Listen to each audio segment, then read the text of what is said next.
La reconstrucción nacional fue un periodo posterior a la Guerra del Pacífico, entre las guerras civiles de 1884 a 1885 y 1894 a 1895, donde la República Peruana inicia su resurgimiento económico, político y social.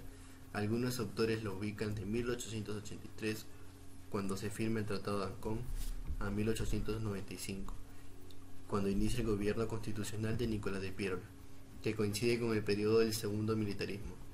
Otros lo extienden hasta 1919, cuando inicia el oncenio de Lejía. La Guerra del Pacífico terminó completando la destrucción que se había iniciado con la crisis económica de la década de 1870. En 1879 el sistema bancario peruano estaba quebrado y la agricultura, la minería y el comercio apenas podían sobrevivir.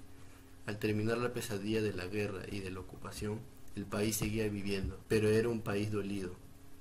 La situación económica del país luego de la guerra fue bastante precaria. El país sentía la necesidad de afrontar un futuro de reconstrucción en todos sus aspectos. El Perú había perdido sus principales recursos naturales, sus principales industrias productivas, el comercio se había contraído, las principales vías de comunicación colapsadas o destruidas, una inflación incontenible y sobre todo una enorme deuda externa con los acreedores ingleses, la cual sobrepasaba los 50 millones de libras esterlinas, lo que hacía imposible que el Perú pudiese recibir nuevos créditos internacionales. Sin embargo, en estos años van a aparecer nuevos recursos económicos que van a permitir acelerar la recuperación económica del país. Se inició la explotación del caucho en la selva y el petróleo en la costa norte. La explotación de ambos recursos naturales está vinculada al fenómeno de la segunda revolución industrial, la cual tuvo el boom del automóvil a su máximo exponente.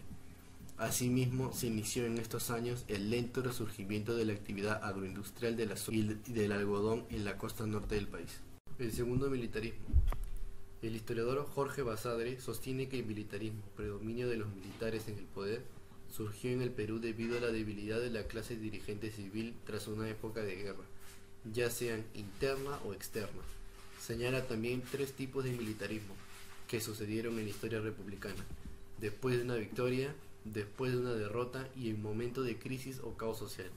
El primer militarismo se dio luego de la victoria en la Guerra de la Independencia, a lo que se sumaron las guerras civiles e internacionales de las primeras décadas de la República. El segundo militarismo se da luego de la derrota en la Guerra del Pacífico y se divide en dos momentos. El primero, de 1883 a 1885, que corresponde al predominio de los militares azules